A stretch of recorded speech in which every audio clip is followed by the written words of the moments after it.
Napaagang mag-walking. Good morning guys. Nandito na tayo sa labas.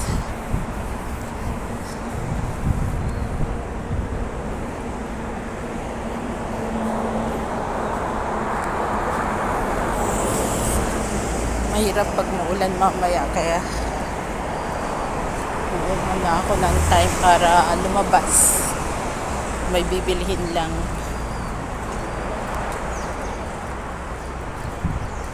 Ayan o, sa paligid.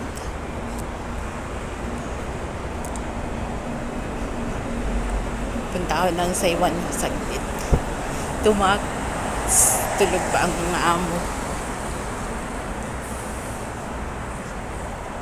Ulan na naman! Diyos ko po. Araw-araw na lang ulan. Parang hindi summer dito. Nag-iba ang panahon. Ayun na.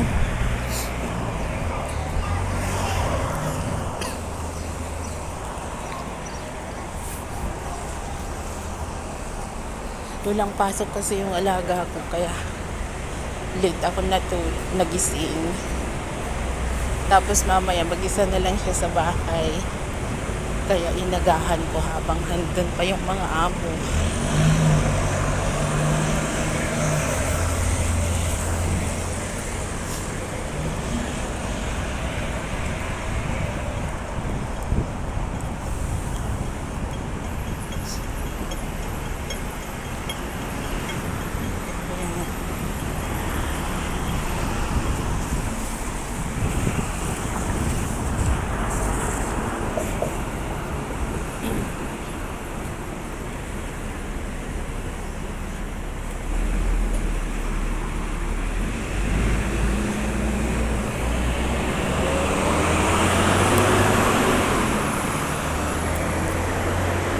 Bye-bye!